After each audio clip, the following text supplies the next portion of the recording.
Shri Swami Samarth, very great morning. बहुत खुश हो देख के कि 95% 90% लोग आए। बराबर है कि बहुत अच्छी बात लग रही है। और आज का ये इम्पोर्टेंट सेशन है, क्योंकि ट्रेडिंग करना इम्पोर्टेंट नहीं है, उससे इम्पोर्टेंट है कि सुनना। जब हम ट्रेडिंग करते हैं तब हम वो बातें सुनते नहीं कि क्या करना है।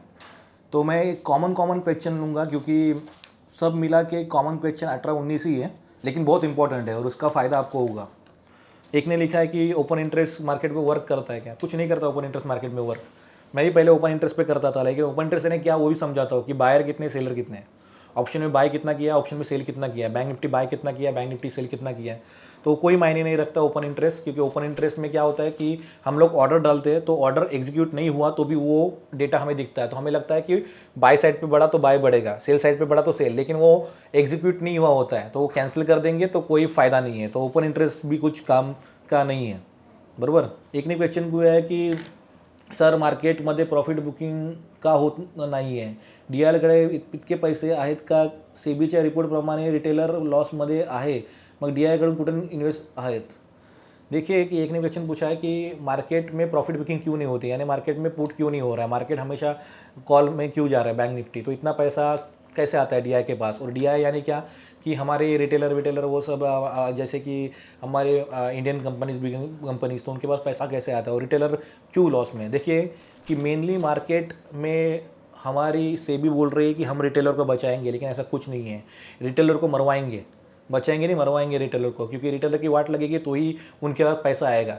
DI होगा, FI होगा, रिटेलर की वाट लगेगी, क्योंकि रिटेलर को क्या सिखाते हैं कि ये स्ट्रैटेजी करो, वो स्ट्रैटेजी करो, ये कैंडल देखो, वो कैंडल देखो, ये टेक्निकल एनालिसिस हो, वो टेक्निकल एनालिसिस देखो। कोई कुछ भी करो, इससे पैसा नहीं कमाया जाता। पैसा कमाने जाते totally mindset totally mindset. Mind को काम रखना है, कहाँ पे एवरेजिंग करनी है, कहाँ पे एवरेजिंग नहीं करनी है, कहाँ पे प्रॉफिट बुकिंग करनी है, कहाँ पे नहीं करनी है, कहाँ पे लॉस एक्सेप्ट करना है, कहाँ पे नहीं करना है। और ये चीज़ 2 दिन में 1 महीने नहीं सिखाई जा सकती है। और दूसरी चीज़ देखो, हमारा जो कंसेप्ट है वो एकदम ईजी है। हम लोग ट्रेंड के ऊपर काम करते हैं। एक तो अप ट्रेंड होगा तो कॉल लेंगे, डाउन ट्रेंड होगा तो पुट लेंगे। हम लोग 11 बजे तक देते हैं कि ज़्यादा करके ट्रेंड क्या है। उसके बाद हमारा अगर लॉस हो भी रहा है तो एवरेज करके उसको हम लोग कवर करने की कोशिश करते हैं और उसमें होते भी है। अगर नहीं हुआ तो कम लॉस में निकलने का चांस मार्केट देता है, लेकिन बहुत से लोगों को लॉस नहीं लेना होता है। लेकिन मैं ऐसा भी नहीं करूँगा। 2 पोर्टल भाई, लॉस भी एक्सेप्ट करना पड़ेगा, वो चीज़ भी हमें देखनी पड़ेगी, जो भी चीज़ है। हाँ, यहाँ पे एक ने क्वेश्चन पूछा है कि option trading strategy, technique and psychology and equity strategy explain करा। देखिए कि इक्विटी में जैसे देखा जाए तो लॉन्ग टर्म के लिए रखना है या स्विंग ट्रेड के लिए रखना है, तो उसके लिए हमारे पास इन्फॉर्मेशन होनी चाहिए कि ये ट्रेड आगे बढ़ेगा कि नहीं, इसके कंपनी में कितना ताकत है, कितनी कुछ नहीं है, क्योंकि उसमें भी टेक्निकल एनालिसिस से कुछ समझता नहीं है।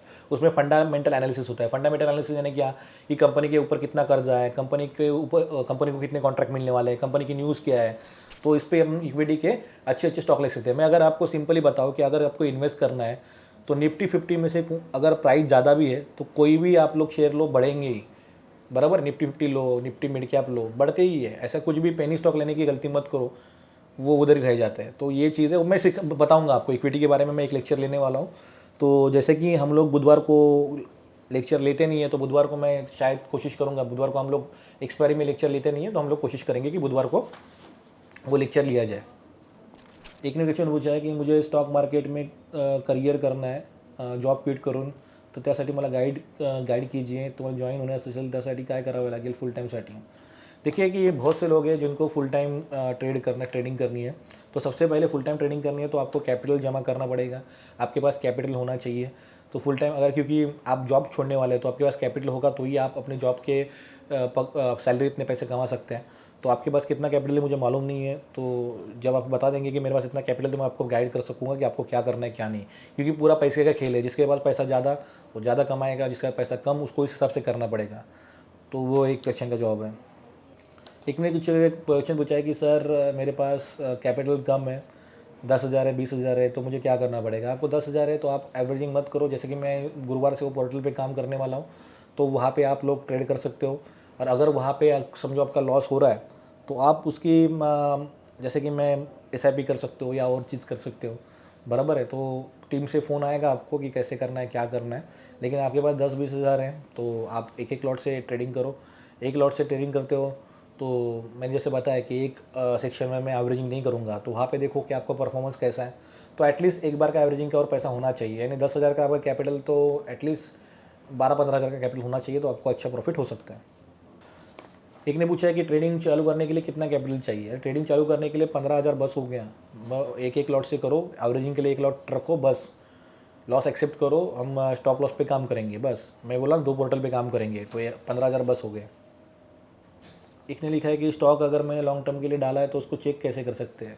आप पोर्टफोलियो में जाके उसको चेक कर सकते हैं, पोर्टफोलियो जो आपका है उसमें वो कोई बता देगा आपको, ऑफिस में भी बता देंगे, वो ईजी चीज़ है। एक ने पूछा, my question is how to understand whether I have to take a call or put option for trade, just on basis of the trend of the market or there any other factors. नहीं, देखिए कि कैसा होता है कि other factor को हम देखेंगे तो हम कंफ्यूज होते हैं और हम लोग लॉस ज़्यादा कर सकते हैं, इसके लिए हमें ट्रेंड को ही देखना पड़ेगा। तो अगर हम ट्रेंड को देख सकते हैं तो हम अच्छा प्रॉफिट कर सकते हैं। तो जैसे मैं बताता हूँ कि अप ट्रेंड डाउन ट्रेंड को देख के काम करो, क्योंकि हम लोग मैनेज करने का काम करते हैं, एवरेजिंग इसीलिए करते हैं मैनेज करने के लिए।